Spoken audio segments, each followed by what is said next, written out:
This is early for you. Why do I keep doing this too? Okay, we're going live, guys, just so you know. We are live.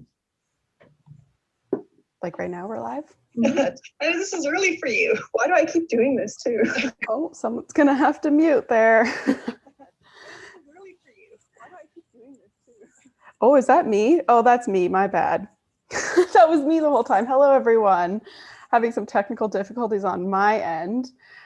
Welcome to the first IEJ project event of 2021. We're very excited to have our principal investigator, Deb McGregor, here with us. She's going to be talking about decolonizing the dialogue on climate change, Indigenous knowledge, law, and ethics. So we're happy to have you all. We wanted to welcome you all, and I'm going to give you a little background on who I am, what the IEJ project does, and then some of our upcoming events that we hope you would like to attend.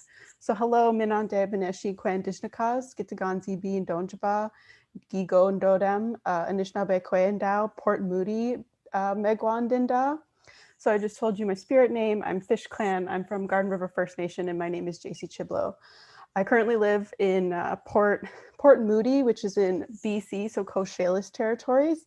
I just wanted to recognize that we might all be tuning in from different territories. So for you to recognize that you may be on the lands of Indigenous peoples and just notice what treaty territory, if you're on a treaty territory you're in, and let us know in the chat. We'd like to see where everyone's coming in from.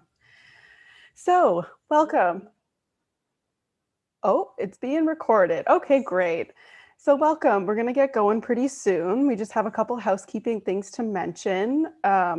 So first of all, my role, I've been working for the IEJ project for about 3.5 years now. It's been quite some time in many different roles of research assistant, project coordinator, back to research assistant, back and forth, just doing basically wherever I'm needed. I want to say a special shout out to all of our IEJ team members, because without them, we wouldn't really be able to do all of this great work. And they really do, the students really do basically all of the heavy lifting of the project. More specifically, Amelia Khalil, William Dandy, Jesse Abel, Ethan Persad Juarez, Lauren King, Dali Carmichael, and David Bazargan. Sorry if I mentioned that wrong. Sorry, David. That's our team, and we've been working hard on getting some more resources out for you all soon, and we'll be talking about more of that later in the session. So welcome. We wanted to mention that tomorrow we have another event. So tomorrow, Sunday, February 21st, starting at 12 p.m. to 2 p.m. Eastern Standard Time. This event will be facilitated by Alan Corbier and will feature Marion McGregor, Lisa McGregor, and Hillary McGregor, and it's coinciding with the International Mother Language Day. And the theme of this year's International Mother Language Day is fostering multilingualism for inclusion in education and society.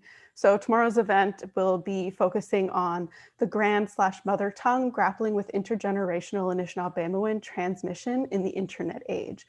Should be a very interesting event. I've seen, Hillary and Marion present before, and it's always a pleasure to hear them speak. And it's always great, I think, when you see a young person speaking Anishinaabe. Hillary is a youth, and he does a really great job and is so inspirational in learning the language. So I really strongly suggest you check that out. I also wanted to note that if you want to join our listserv to be the first to hear about new resources, upcoming events, and anything else, you can email the iejproject@gmail.com, and I'll be happy to add you to that. You can also visit our website to see any updates, and that's iejproject.info.yorku.ca.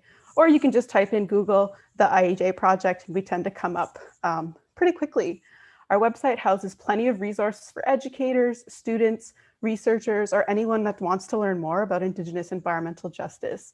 Some of the resources include things like podcasts, video recordings of past IEJ events, and our infamous IEJ annotated bibliography, which you can find under the tab Other Resources, and then Indigenous Environmental Justice Annotated Bibliography. Great. So feel free to reach out to us. You can also follow us on any of our social media accounts. We tend to go by either the Indigenous Environmental Justice Project or the IEJ Project. We have Twitter, Instagram, and Facebook. And we like to keep everybody updated on what we're doing, what the project, the new releases that we have. And we have a couple upcoming things that we might be able to plug to later. Very exciting that our students have been working on. All right, so let's get to it. This event is going to be Deborah McGregor, presenting for us. This talk is informed on her own research and the work from the members of the Indigenous Environmental Justice Project. Deb will speak on the importance of centering Indigenous knowledge, law, and ethics in discussions on and activism around climate change. So Deb are you sharing your screen now, Deb? You're just on mute if you want to come off and say hello.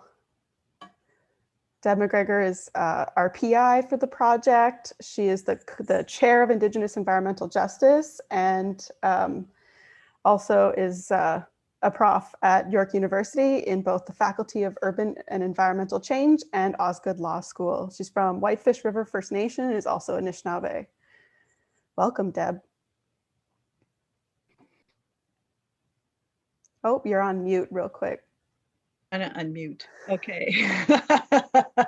So welcome everyone. I am so happy to finally have a chance to talk to you. So I think this is the first time I've actually, for my own research, actually talked about it in this context. I usually am invited to other contexts to talk about what I'm thinking about.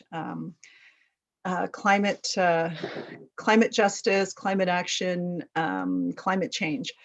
So what I wanted to do today was just sort of give an overview of, so we've been with the project, where we think we're going to go. But first, I really want to thank people for joining us at noon on Saturday, or maybe it's early morning, or maybe it's later in the afternoon for you. Yeah, and again, just give us feedback in terms of whether this kind of works for you, but we do record so that, you know, if you miss or you have other errands to do today, although in Ontario, we still have our stay-at-home order. So you don't really go anywhere. But what I did want to say is I'm actually in my community, so I'm pretty thrilled after a number of COVID tests and periods of time of self-isolation. So, and part of it is related to sort of the climate change research directions that I'm wanting to embark on.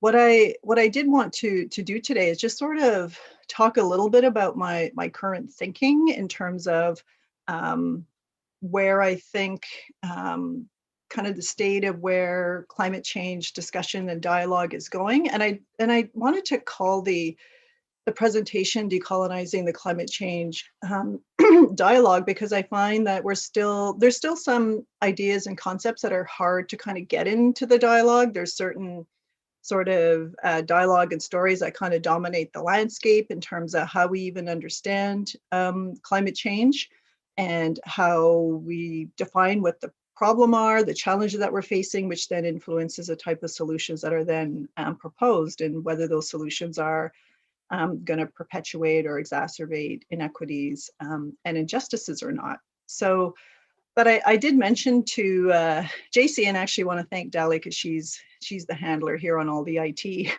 having to manage me and IT situations. I was on a panel this morning, I guess Eastern Standard Time, but late in the afternoon, Scotland time. And the whole panel was on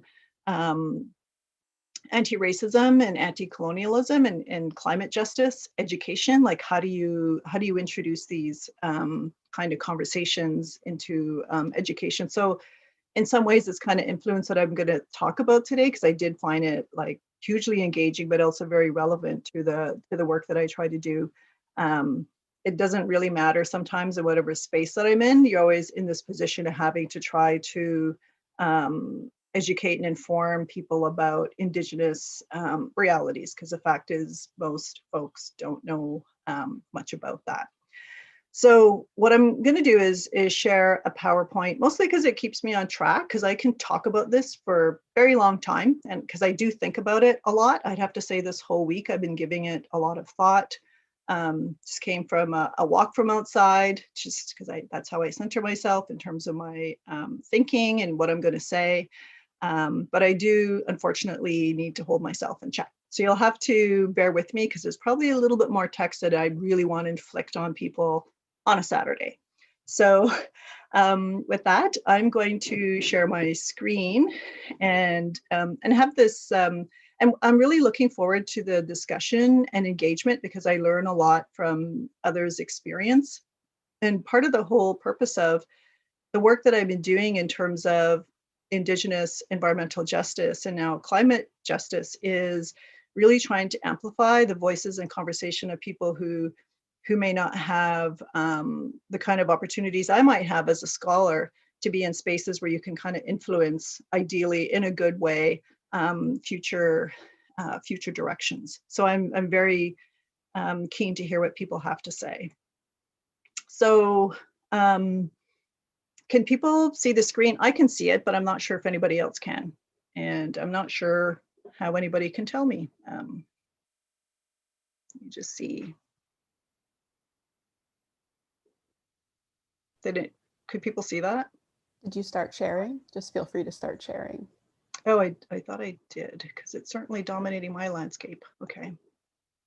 Share screen.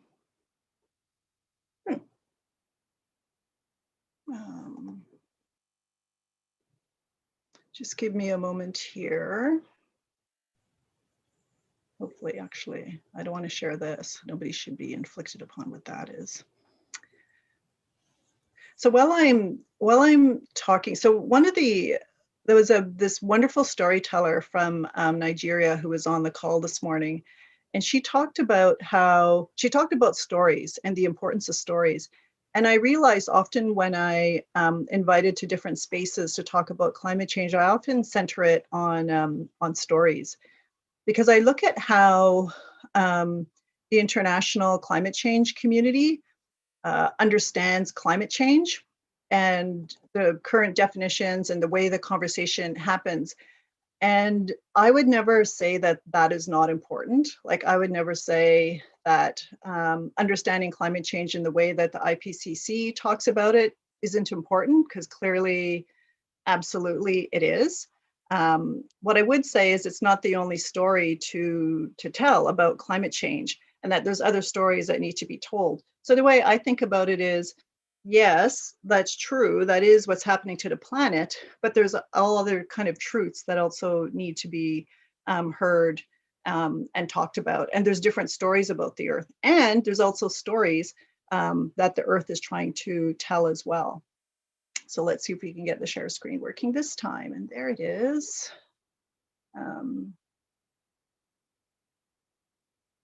The toolbar is in the way of trying to start it.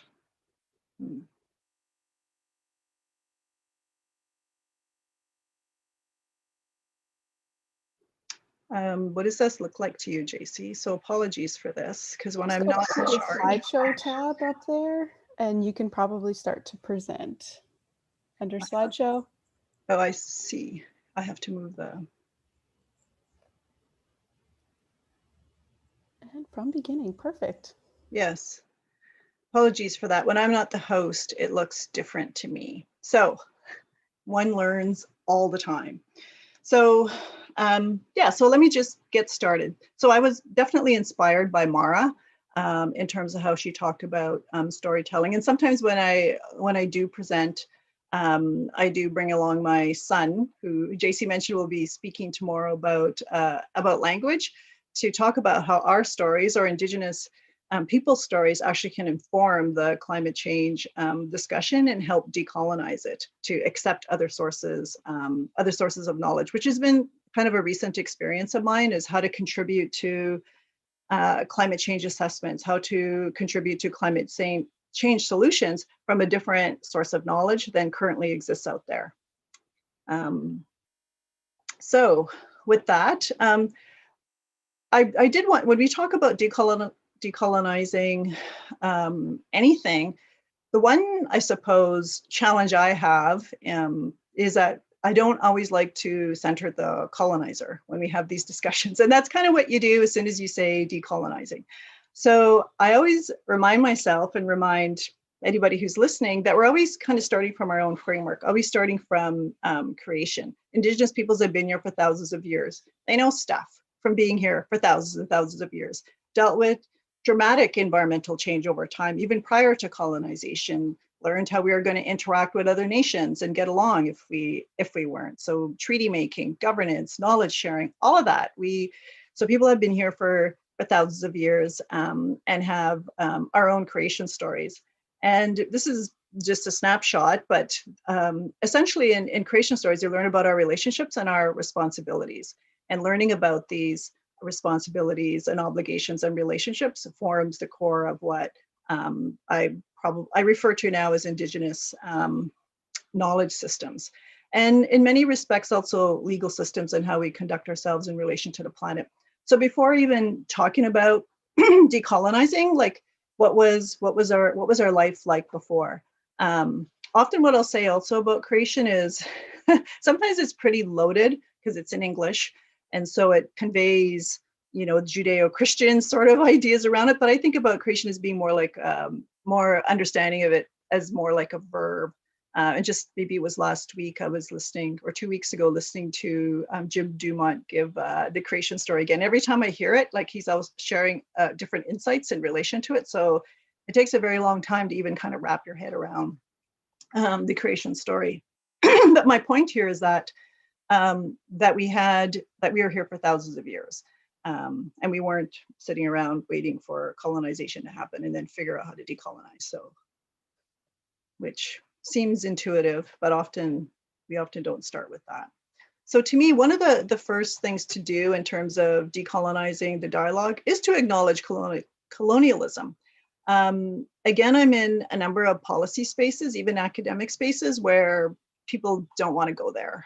I call it the other C word, like there's carbon, decarbonizing, climate change, but colonization is not a popular word in a lot of these kinds of discussions.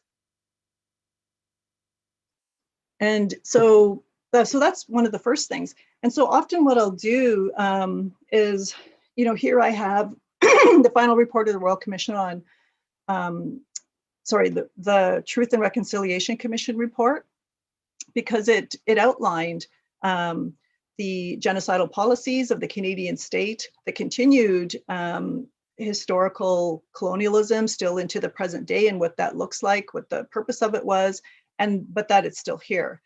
And this is sort of the context that climate change and the climate change dialogue is happening in Canada and likely, I know, in other places in the world. So that's actually the context. That's the context that I often start from.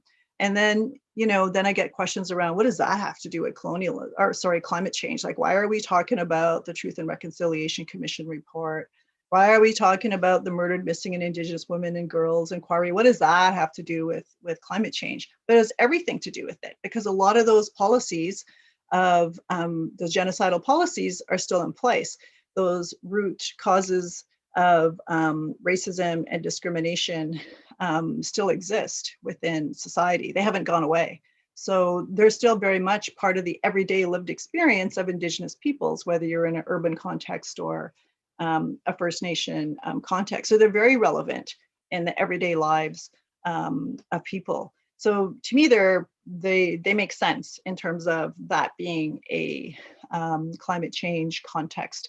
And this needs to kind of be understood. So if people want to learn about Indigenous peoples and climate change in Canada, you should know what these reports say and you should be familiar with them. What do they say about Indigenous people's experience? How does climate change exacerbate and impacts on community, exacerbate a lot of these conditions? What are those core fundamental problems, root causes that these reports bring to the fore in terms of ongoing colonialism and the impact on people's lives? So to me, they're important, and people wouldn't think of them as being climate change reading, but to me they are, because if you don't understand this, then when Indigenous peoples are in spaces where they can have a voice, there's no context to understand often what they're talking about and what they're trying to bring forward or call attention to. So I also like to point out that, so first I wanted to say that kind of what the world is facing right now, Indigenous peoples have been saying has been going on for some time. And one of the places that I look to for that are international Indigenous declarations. So probably they are kind of where I can find them, kind of public domain. is in 1992 after the Earth Summit. And they're basically saying what a lot of these reports now say. The IPCC report of 2018 and once prior to that, you know, one of them won a Nobel Prize, but none of the Indigenous declarations won a Nobel Prize. And then the United Nations Intergovernmental Science and Policy Platform, like they're basically saying things aren't great. Like, in fact, they're kind of a big mess.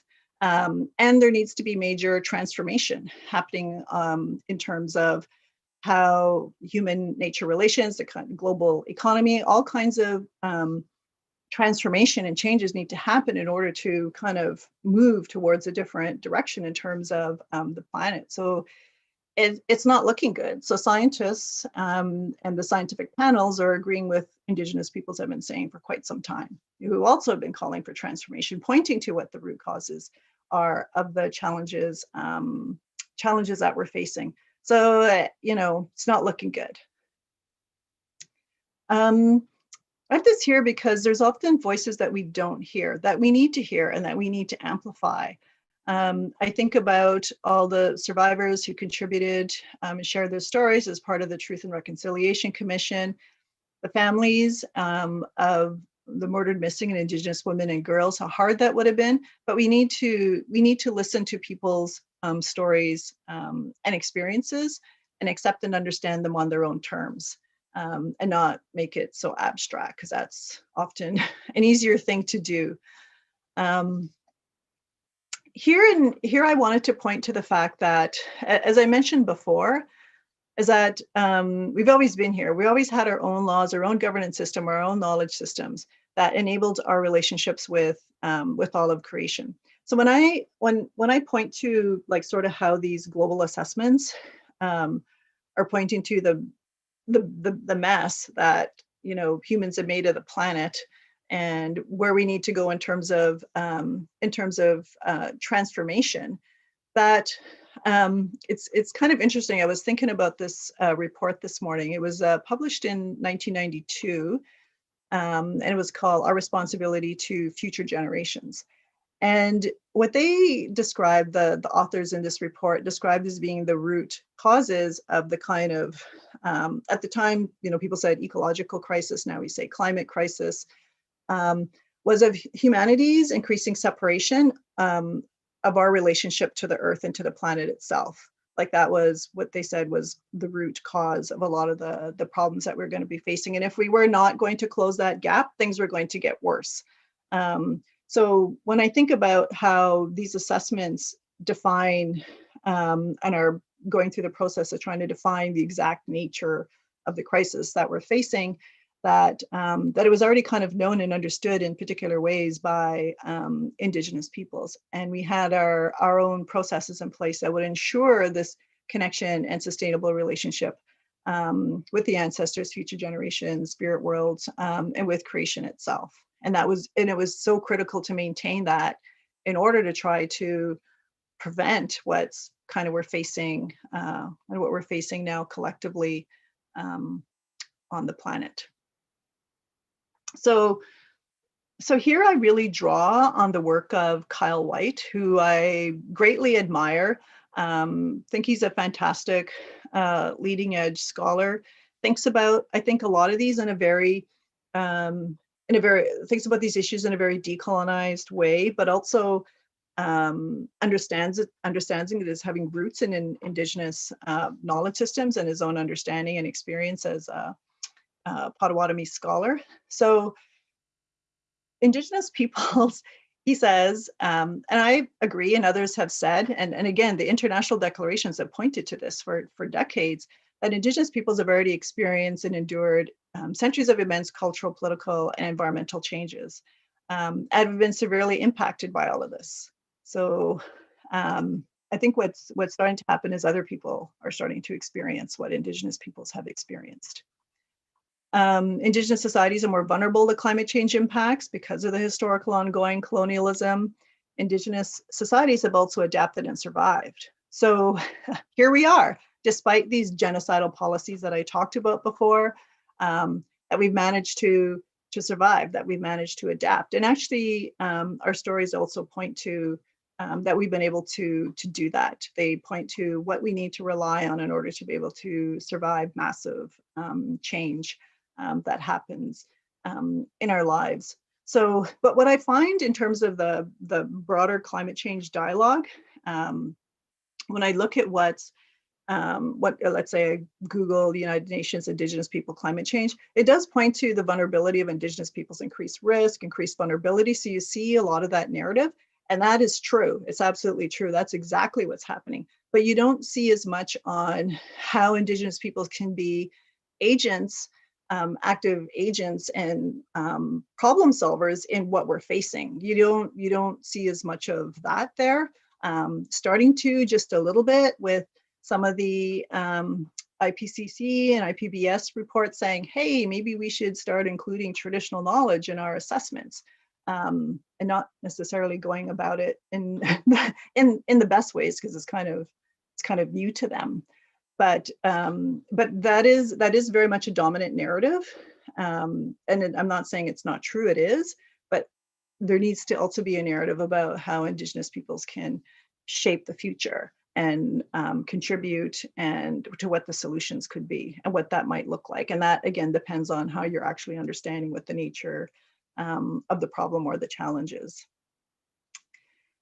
We know Indigenous peoples will be impacted faster, more violently than others, and also impacted differently because of the kind of relationship that Indigenous peoples have with the earth and others around them as well. So I've pointed to this already. This comes from the Truth and Reconciliation Commission. So one of the other challenges that exists within decolonizing the climate change dialogue in a lot of the spaces that I'm in is people are really reluctant to say climate justice. I don't like that word in there.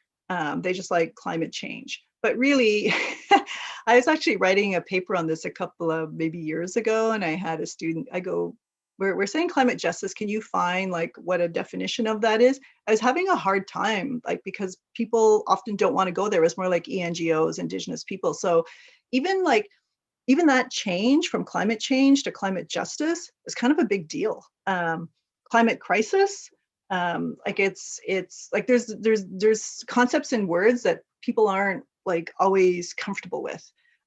Like the broader status quo doesn't really kind of like to go there. Just like saying the word colonialism in some of these meetings makes people very unsettled and nervous, and they don't know what to do about that. So that is partly the context for climate justice. So the way that we talk about these and the words that we choose actually really matter when we have these kind of conversations at whatever level of education or whatever aspect of society that we're engaged in. So I have this, so pretty soon, I guess another month, perhaps, depending on the climate, we'll be going into the bush. So this is my family in the sugar bush. So there was a commission, I realize now it's almost 30 years old, and it was the Royal Commission on Aboriginal People. And its main finding was basically that almost any solution that was put forward by the colonial and then later the Canadian government has been wrong in relation to Indigenous people. So those solutions that are coming from like other places aren't really going to probably work out all that well for Indigenous peoples. We've generally survived because of our own traditions, because of our own knowledge, because of our own way of life. That's what's enabled us to be able to survive and adapt and be here today despite genocidal policies. So those still continue. And those are very much, in my mind, aspects of Indigenous climate action, is being able to maintain that and ensure that we can flourish in these kind of activities, not just simply survive, but actually, flourish. It enables resilience. I just say Anishinaabeg resilience because I'm biased. So one's my nephew chopping wood at the sugar bush and my niece collecting the sap. So I'm working on a Indigenous resilience report, part of climate change assessments. That'll be part of the series that comes out from Natural Resources Canada. And one of the challenges that we're having with this is, and again, this relates to the Royal Commission on Aboriginal People. Like, I'm like a policy person, so I'm always thinking about all these like policies, even from 30 years ago, 25 years ago, what these commissions say about us, because they required so much input from different indigenous peoples. Is that the body of knowledge that we rely on, because there wasn't a lot of Indigenous scholars, not a lot of Indigenous scholarship using Indigenous methods, has to be called into question. We have to say, like, does it actually really tell the story? Is it really like the accurate story? Does it misrepresent? And so that was one of the major ethical considerations that had to be thought about in terms of the Royal Commission on Aboriginal People. So I think about that in terms of Anishinaabe resilience and the challenges that we're having in trying to put this report together with a team of folks, because we have to really think about what is the source of our knowledge. Is it just going to be the existing body of literature, much of it not generated by Indigenous people or communities? It's kind of about us. Where are we going to, like, what kind of stories do we want to tell? What are we going to value in terms of the source of knowledge to inform this work? Like probably most people don't think about is being in the sugar bush and collecting sap as being a form of resilience, in terms of in an Indigenous context. So that's a challenge for us to really, the challenge for us is to then challenge and say, actually, our stories and way of life and understanding of our sources of knowledge is valid. And it's still, unfortunately, an ongoing struggle, but we're working on it. We'll see how it goes. In terms of, so far, there's been an openness to it, but then people haven't really seen what's come out of it yet. So it is an ongoing challenge. And I know I've said in a number of circles is that if people didn't ask the right questions 5 decades ago, 4 decades ago, 3 decades ago, 2 decades ago, even 10 years ago, then we don't have the existing body of knowledge that can really inform what we need to know in relation to a decolonized approach to understanding climate change or climate change studies in an Indigenous context. We're just starting to maybe see that now. Even though, in my view, the source exists out there, the sources of knowledge actually do exist. It's then how do you kind of mobilize it so it can be understood in other circles and that we can actually make decisions based on it. And by we, I mean Indigenous peoples. We don't always want to react to other people's solutions, which we're often in the position of doing, but actually make decisions and govern our own approach to this. It's and again, it's related to well-being. What do we consider to be well-being, which is far more holistic than conventional ideas about well-being, which can generally be measured. A lot of Indigenous concepts of well-being harder to measure. So again, this comes from Kyle White's work, where he talks about the environmental changes that have already occurred in Indigenous communities, and that Indigenous peoples understand their vulnerability to climate change as an intensification of colonially induced environmental change. And I find if people don't get that, they will not ask the right questions. Like, I've seen surveys where like the lack of understanding that continuity, that continuation is not understood. Acting like somehow climate change is this whole other thing and isn't related to what some people call environmental colonialism, but they're very much connected. They're like, that's how it's experienced in Indigenous communities and by Indigenous people. But I find in some of the research, they actually they try to tease them out and separate them. Was that actually an environmental change, or was that actually a climate related one? But without recognizing that that's coming from a certain set of assumptions, and the actual lived experience is actually different. Indigenous peoples also recognize the impact on the non-human relatives in a different way as well. And I better check the time here, because I can get quite animated and then I won't stop. And I do need to stop at some point. I'm not going to read these because you can. And again, I just really like this work by Kyle White, and then pointing out that the Mandela Young Declaration by Indigenous women, we're also pointing to a lot of the same kind of, I guess, environmental climate challenges that a lot of the IPCC reports and IPBES reports were coming out, we're also finding in terms of this. So these kind of conversations have been happening among Indigenous peoples for quite some time. They just really haven't been heard in these other spaces. Again, so looking at it from a fundamentally different position, like what kind of assumptions can we make then? Kyle Wright in his piece talks about understanding climate change as an intensification of colonialism.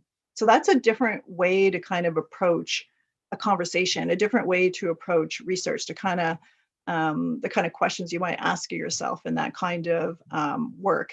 It's also a gendered form of colonial imposed environmental change.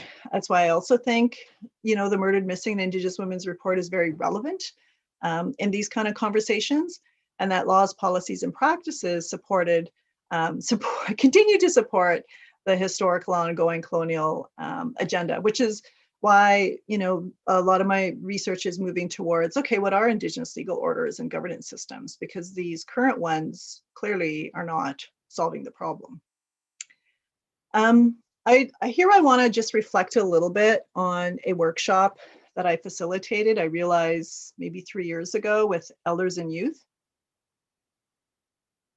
So it was organized by the youth, and it was the Young People's Council as part of the Chiefs of Ontario, and they wanted to have conversations with elders in their community. There's probably about 70 people there, and the youth wanted to learn about elders, knowledge holders, grandmothers, grandfathers' perspectives on climate change and what might we need to do to kind of move towards a more, a future that was going to be, that they could look forward to. Because this is, this can be pretty heavy, especially for youth, to have to like see these reports. If we don't do this by this time, like things are even going to be worse than we're seeing now. Like that's, kind of heavy, I think, for anybody, let alone youth who are thinking about their future. So what I found really interesting about this, and I do find this difference in relation to when I'm in an Indigenous context around climate change or climate justice versus when I'm not, and that we talk about different things. And what the youth had said here, and it really struck home with me, is part of the conversation Indigenous peoples have around climate justice is love. You don't see that anywhere. I actually had a student do this. I said, could you go through all the, IPCC reports, all these reports, and see if anybody mentions love anywhere in there? Like, does that matter to anybody in terms of these conversations? But it matters for youth and Indigenous peoples. Love for the planet, love for future generations. What kind of ancestor are we going to be? So that actually really matters in those kind of conversations in an Indigenous context. And that came out. That was just artwork that was being produced by students who are at this gathering.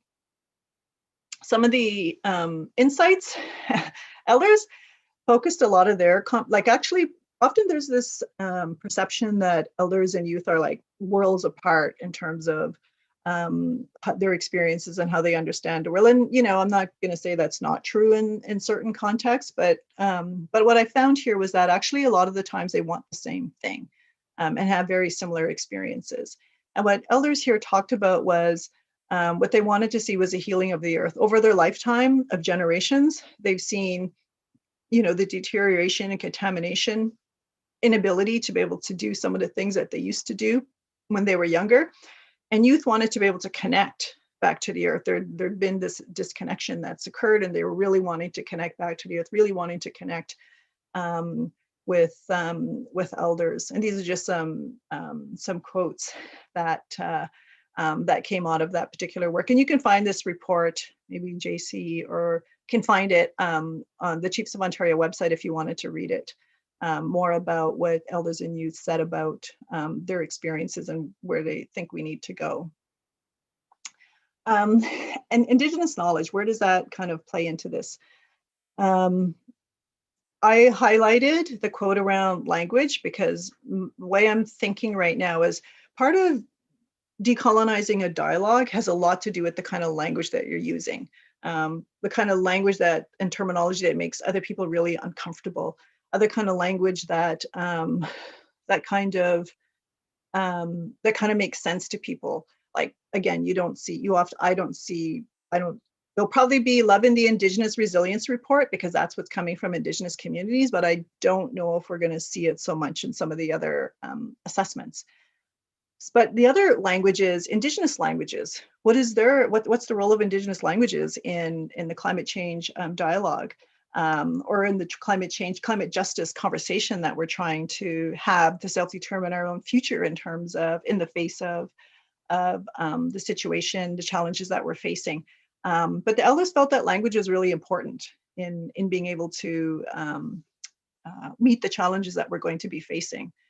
And that's kind of really been sticking with me a lot lately. Indigenous laws.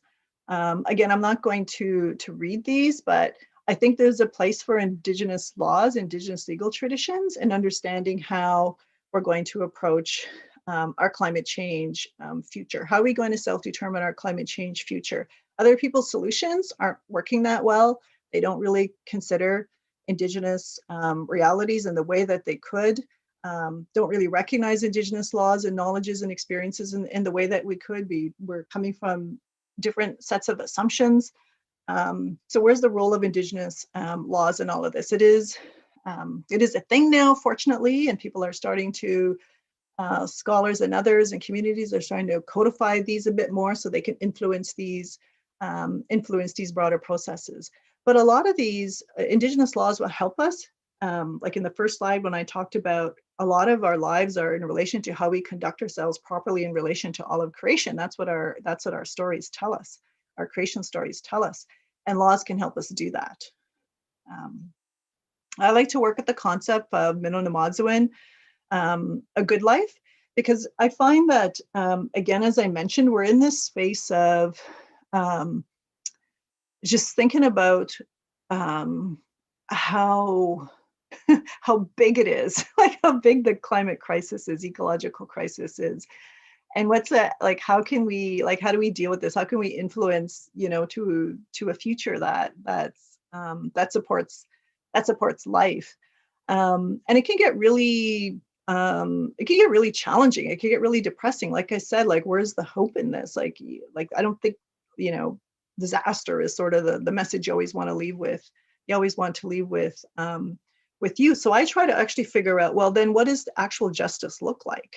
Like so if we say climate justice or Indigenous justice, what does that look like?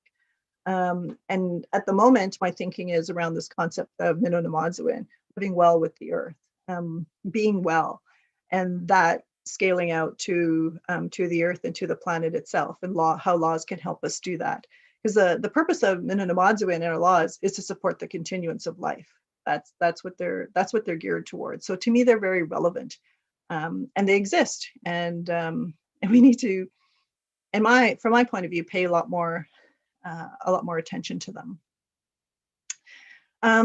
What I really enjoyed about the session with youth and elders was trying to, again, turn that dialogue around Indigenous peoples reacting to other people's, because we're often in this position with everything, programs and funding. And it was really strange. Like it was a very good gathering, but it was funded by MOECC, Ministry of the Environment, Climate Change, when there was one. Now there isn't, different government in place, you know how that goes.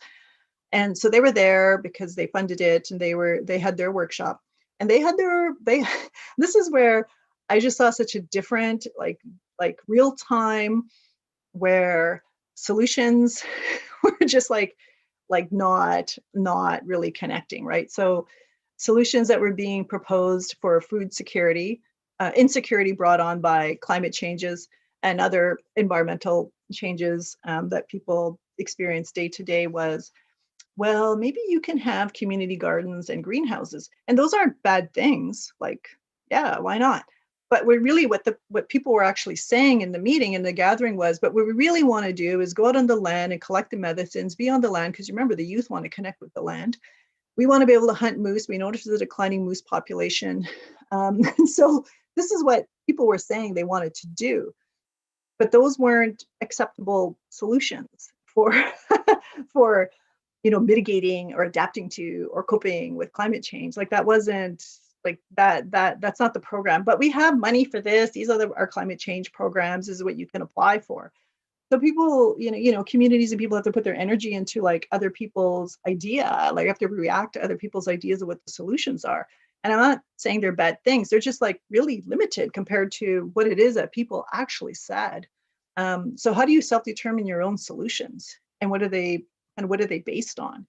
And I think this is the kind of work that we need to, I try to, as much as I can, in a virtual world, try to support what those kind of solutions can look like. They're coming from a different place, from a lived reality.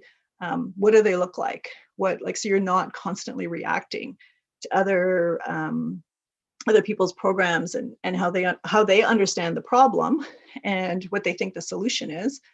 And often in a very siloed approach, like monitoring is different than adaptation, which is different than risk, which is different than vulnerability. Like it's very siloed than actually how it's experienced in everyday people's lives. So you want to be able to self-determine your own solutions to one, how you're defining and what your underlying assumptions are, and how you're approaching wanting to face the challenges, because it's not the first time Indigenous peoples have had to do so.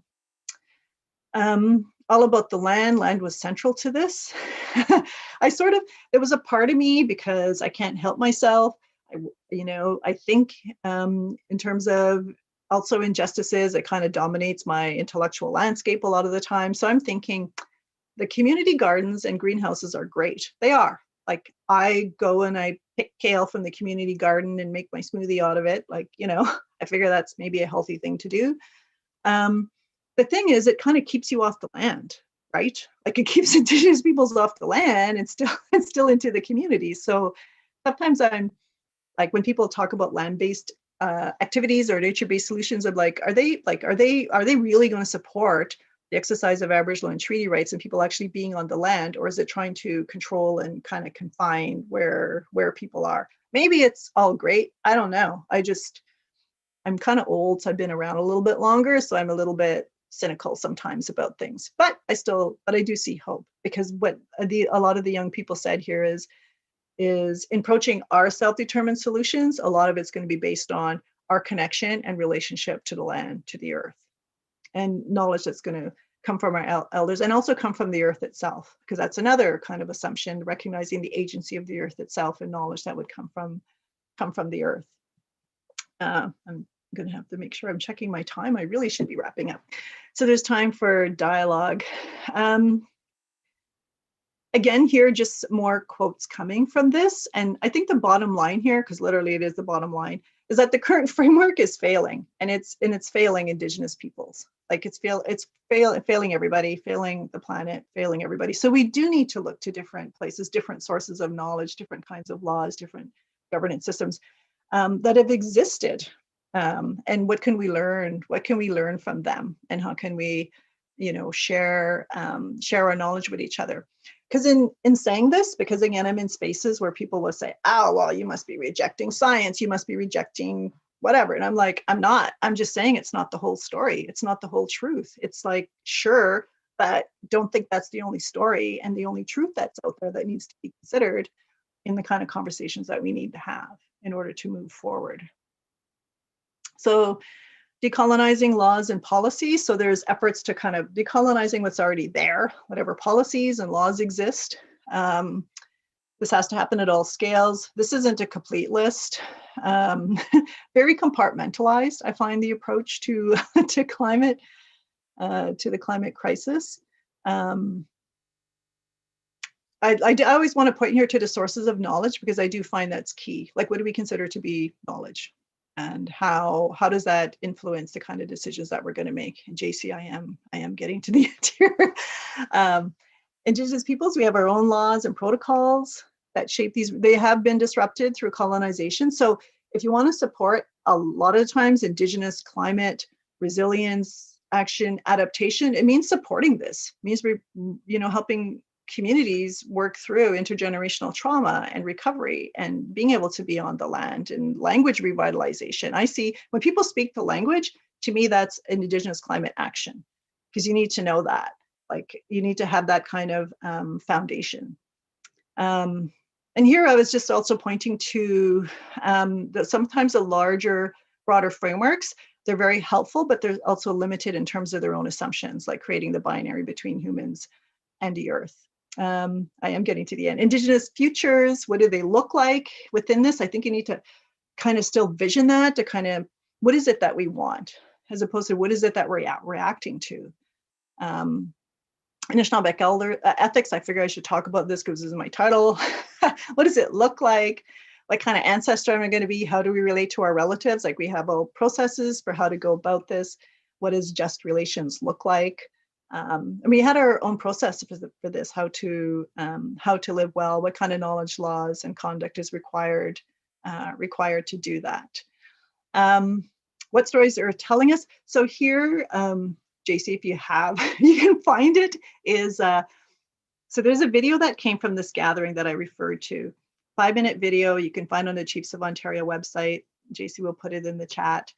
And there's this beautiful comment by Jade Wellaby, a youth from Northern Ontario. And she said, what climate change is the earth is trying to tell us what's happening to her. That's what it is. All these indicators, all of what we're seeing happen is actually something that's happening to the earth, and the earth is trying to tell us a story about it. Yeah, it's really different than the IPCC definition of climate change. So what are those stories? Including from the earth itself, if your ontology is such that the earth has agency and has a say in a lot of these, and in Indigenous law it does. So sacred story, this is, I learned from Isaac Day, wonderful artist, love Isaac Day. And he said, like, we're all in this story, and who are we going to be in the story? We're all in this together. And who are we going to be in the story? What's our role going to be in the story? Are we going to be the helper? Are we going to be the hero? Are we going to be the villain? Like, we all have a choice about who we're going to be, in the story. And I try to think about that, because there is a place for everyone in terms of the story of the earth that we're telling and we're currently living in Miigwech. So thank you for that. Yeah, a lot to think about, but hopefully it'll generate some conversation. So I actually don't see anybody else's questions, so you'll just have to feed them to me. Or yeah, we'll welcome in some questions from the chat. I've been mentioning in the chat as well that if you have any questions or comments, to feel free to add them in, and we'll address them in this time frame that we have. I see there's a comment from Chaya Erica Go, nodding to how adaptation, risk, and vulnerability, etc., are in silos, unlike how people actually experience these together. I think that's a very good comment. I just wanted to mention that.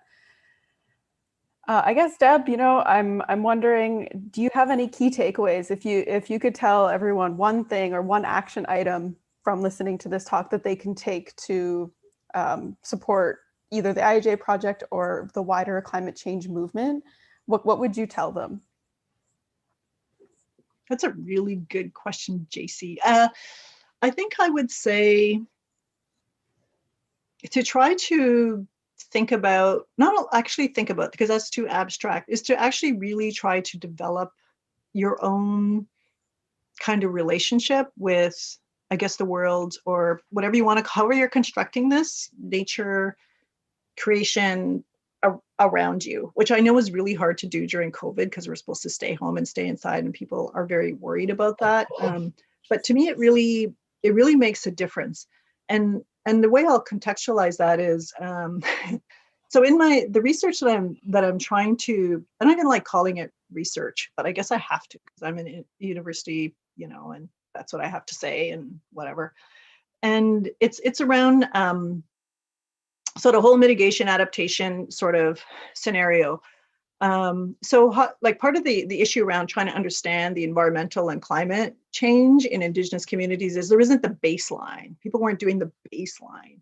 So to me, but we actually do have the baseline. And one of them is the 13 moon system. Well, there's one moon going through 13 phases. What was happening during those times? What was supposed to be happening during this moon? And the full moon is coming. So that's actually one of the reasons why I'm here, is I'm trying to kind of not use the moon, but relate to the moon in a way to try to understand what was happening during this time, during this moon. And and to do that, like I realize it isn't just looking at the indicators, like what were the indicators, what are the birds doing? Because I was doing that, because that's kind of how I'm trained, right? And what I had to do is sort of, not that that's not important, I'll continue to do that because I can't help myself. It's around actually trying to relate to the moon. So when I'm in Toronto, it doesn't matter, like with all the light pollution, you can still see the moon. You have trouble seeing the stars, but you can still see the moon. So I can still have that relationship with the moon. And I remember once I needed to get out of the house and I said to my husband, I'm going to go walk with the moon. I was like, walk with the moon. I'm like, yeah, I'm going to. So actually now I'm trying to actually develop a relationship with the moon. And I realized I was the one who failed in that relationship. The moon's always been there, engaging in its responsibilities, doing the job that the moon does. And I was the one who was failing in the relationship. So I'm trying to take the time, whether it's a cloudy day or not, because I know the moon is there, to have that relationship. So I go for walks. Yesterday I was out skiing on the lake, and when the sun and the moon in the sky are at the same time, that's a very special time to relate. So that's what I would encourage people to do. Like, that's not like the big policy solution, but I think if people kind of loved where they were, like if that becomes the core value and hope, that when I think we might come up with more creative, innovative solutions, because people are very creative and innovative. We can do this. Like in our stories, like they do give me hope. Sometimes it's just like, whoa, destruction was coming. Like really, it's in our stories. But we had our own ways of trying to solve them. And so that's what I would encourage people to. And it's actually really hard, especially if you're in a kind of academic kind of context where we think so abstract all the time, and we're encouraged to do that. We write, that's what we do. To actually get out there and try to develop these relationships, to think about what was my relationship being. And it was hard. Like I was walking, I'm like, oh my God, I'm the one who failed. And here I thought I had it, like I had it figured out, but I actually don't. I'm not going to actually learn from this research and from the moon unless I develop, a better relationship and understand what my obligations are, because the moon's doing its thing and I wasn't doing my thing that I needed to do. So I think that would be it. So that's kind of long-winded, JC, but that's what I would encourage people to do with whatever your connection is. With me, it's the moon at the moment, and water, and being on the water. My way of being on the water right now is being on the ice. So because it's like stunning right now. So yeah, that's what I would encourage. And yeah, and really appreciate people spending this hour with us on a Saturday afternoon. And again, like if there's other things that you would like to learn about or have people come and talk about, we'd be really happy to try to facilitate that as well. So appreciate everybody being here. But very good question, JC. You'd make a very good teacher. Very good teacher. I like that this answer, it kind of reminded me of the first class I took with Deb. She sent us, basically the whole class sent us outside for an hour. So I think it's hilarious that you mentioned, that relationship building, because the first thing she did in the class was like, okay, go outside and go notice some things about, we were on campus at York University. So go notice some things about York University. And I thought that was a great exercise. And I think the class really responded well. So I think it's awesome that you mentioned that again, because that is really important, building that reciprocal, meaningful relationship with the other beings or all of creation. So we do have a question. In the way that colonialism is such an unsettling word in certain policy spaces and how love is absent in scientific reports, how does one bring in an understanding of the sacred into the climate change dialogue? Well, that's what I keep trying to, I keep trying to do. I think it's really trying to get other voices in there, and not the token voice, because I've been that token person sitting at the end of the table going like, why am I here? Oh no, I made a mistake, because I try to avoid those situations. I'm here, I am a token again.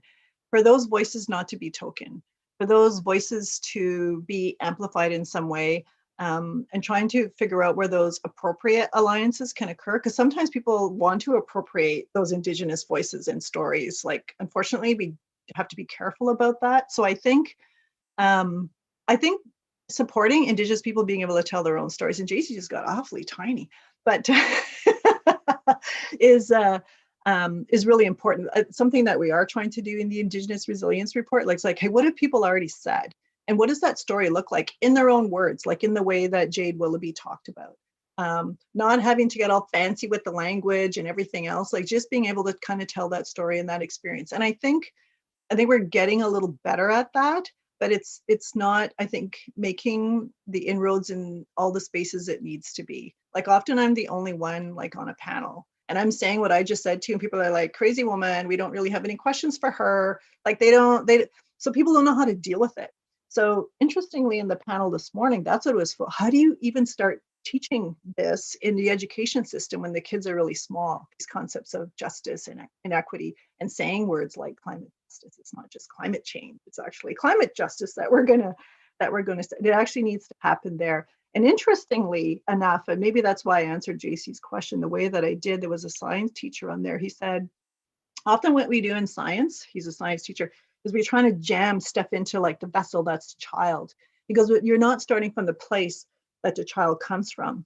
And stories can help with that, because what stories do is, the storyteller said, the stories meet you where you are. You're gonna get out of the story what you're ready for. And that could be someone who's 5 and someone who's 25 and someone who's 45 and someone who's 65. So to me, it all comes down to stories, because there are competing stories. We're always competing against other people's stories, like the people who, I was thinking about this too on the walk that I did my PhD in forestry. So 25 years ago, the keynote at their annual meeting was someone like a climate change denier. I remember sitting there going, oh my God, like really? Like, and so you wouldn't have found anything on forestry and climate change in the peer-reviewed literature at the time, because people were in denial about the whole thing. So, I mean, that's kind of changed over time. So I think that for people, like for allies and others, they really need to work on amplifying the Indigenous voice, and actually Indigenous voice, not other people speaking on our behalf, because we can do it ourselves. People are living this every day all over the place. They can speak for themselves.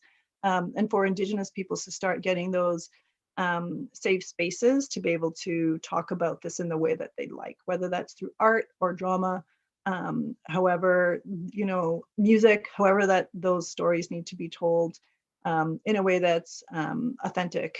Like for them, like they don't have to like try to jam their worldview into someone else's terminology. It needs to start occurring a bit more. And I think we're doing a little bit better with that, but not enough. I'm still in way too many circles where we don't have those conversations. So a good question. So there's a role for everybody in that, sort of like the sacred story. We're all in this, and some listen better than others. Thank you for that question. Yeah, thanks for answering. It was a great question. That one came in from the YouTube chat.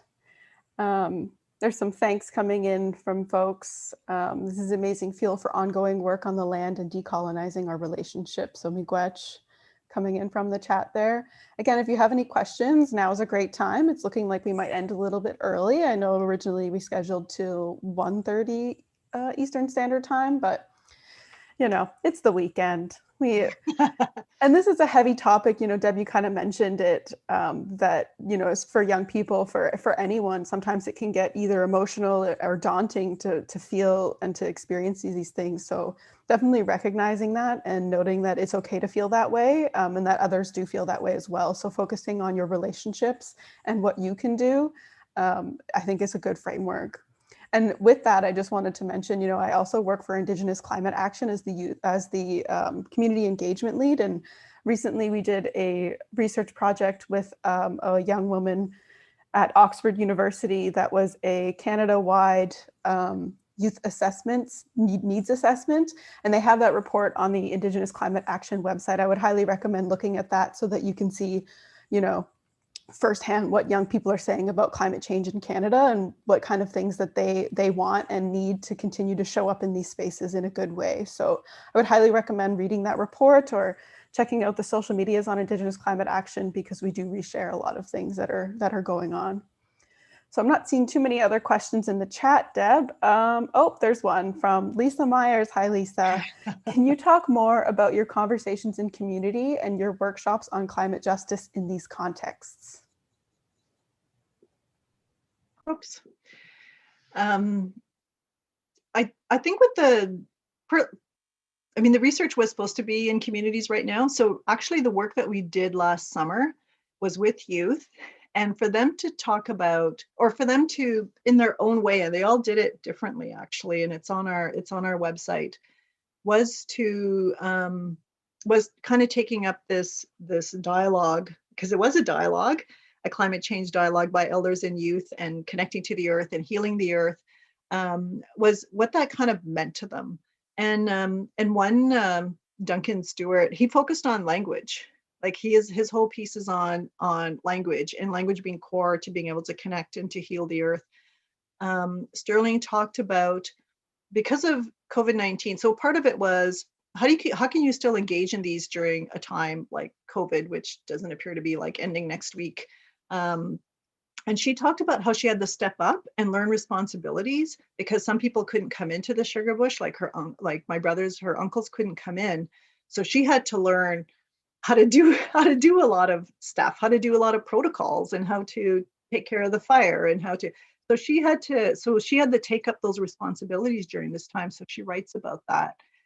And Emma Daybutch talked about how, and she actually changed like almost the direction of her studies. Actually, a lot of inspired by your work, Lisa, too, is how to grow things, how to develop relationships with plants in order to support life, to support the pollinators, which supports a lot of other life, right? So they kind of all went in their different directions.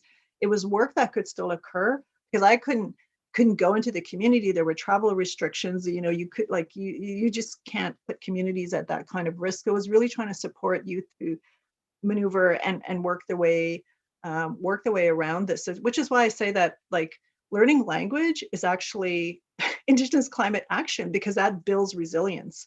So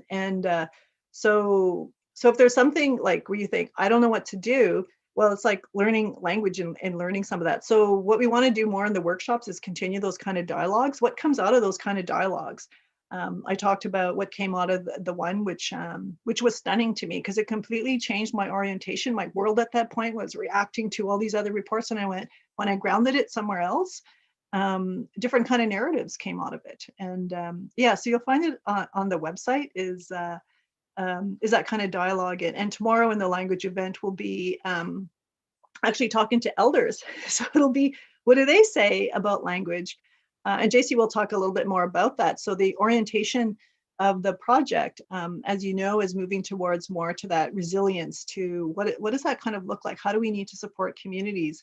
And I see language central to that. So ironically, it sort of pushes that boundary of terminology a lot further than just saying, okay, let's just change some English words about how we talk about this, to saying, how do we even talk about this in our own language, and how can we start building our own resilience through these kind of processes? So I just loved how they had really different approaches, and it was a challenge for me, a bit type A, I'll admit. I really wanted to direct it, but they really kind of had to find their own way and to process what they were hearing and learning, and figure out how they were going to, like, what they wanted that to look like. And we tried our best through a lot of Lauren King's work, because she's like an extraordinary designer.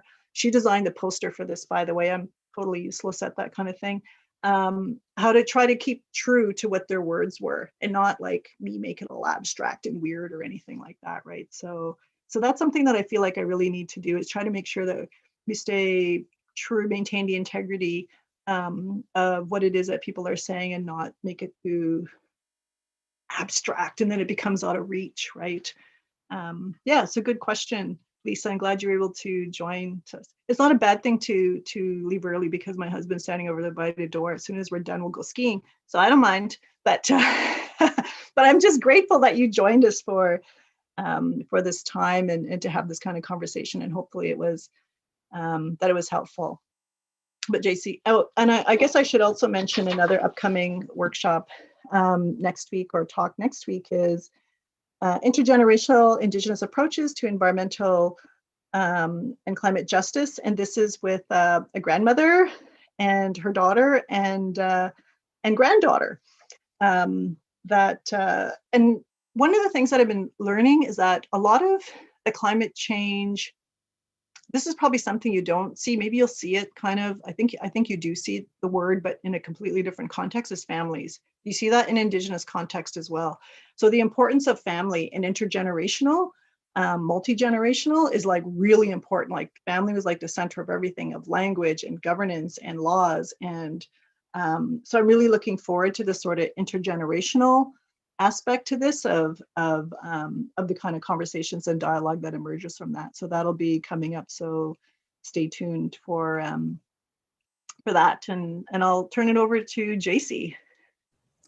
Yeah, I just wanted to quickly mention, if you are interested in joining our listserv, I put it in the chat there. You just need to email the iejproject@gmail.com, and you'll be the first to hear about any upcoming events, any upcoming resources that we have, like we mentioned, or we didn't mention yet.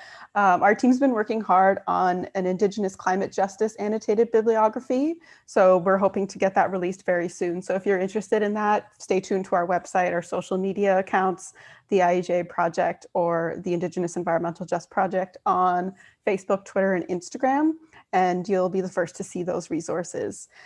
Thank you everyone for coming. We do want to mention that we have another event happening tomorrow at, I believe, 12 p.m. as well. This event is more focused on language. It's the International Mother Language Day tomorrow. The theme of that, of this year's day, is fostering multilingualism for inclusion in education and society. And our event will go from 12 p.m. to 2 p.m. EST, and it'll be facilitated by Alan Corbier, and will feature Grandma Marion McGregor, Lisa McGregor, and again, young person Hillary McGregor. So the title of this is The Grand/Mother Tongue, Grappling with Intergenerational Anishinaabe and Transmission in the Internet Age. I did link in the chat the registration for that, but again, if you want to just email us or message us on social media, we'll be happy to send you the registration link. And I just wanted to mention as well, IEJ Project is looking into offering workshops in a wider range. So if you're interested in learning more about the workshops that we might be offering, or want to have us join you for a workshop, feel free to email us as well. Again, that's the iejproject@gmail.com, and we'll be happy to chat with you and see if we can work something out. So again, thank you everyone. Deb, I don't know if you have any other closing comments. No, again, I just want to thank everybody for their time, and yeah, stay tuned. We're trying to launch this Indigenous climate change or Indigenous speaker series, and hopefully kind of have like a mini symposium virtual around Earth Day. So stay tuned. And again, happy to, respond to any kind of interest that people might have as well. But I'm just really appreciative that you were able to join us today. It was fun having you. Yes, thanks everyone. And again, special shout out to the IEJ team, all of their hard work.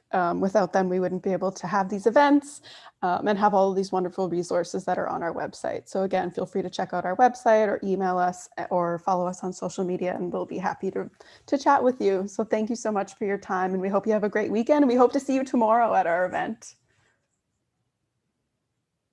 Bye, everyone. Bye.